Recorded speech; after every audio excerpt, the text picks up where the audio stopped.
قد 1.69، یکی از کوتاه‌ترین مهاجمای فوتبال، ولی مهارتش تنه به تنه مرحوم مارادونا میزنه. گلزن‌ترین گلزن فوتبال دنیا. سلام رفیق، به توپ تو دنیای ورزش‌های توپی خوش اومدی.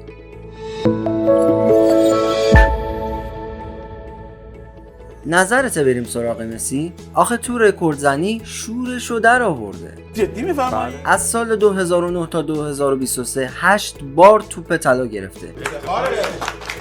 778 بازی برای بارسلونا کرده، 672 گل زده.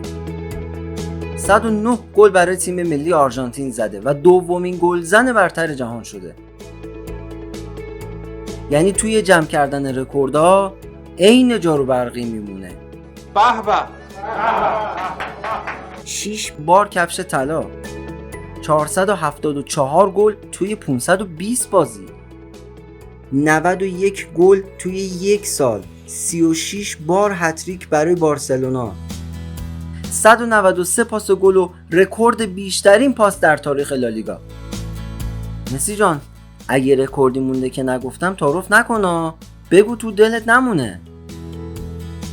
رفیق، امیدوارم این ویدیو برای جذاب بوده باشه و اینو بدون تو رقابت زندگی همیشه توپ تو گله.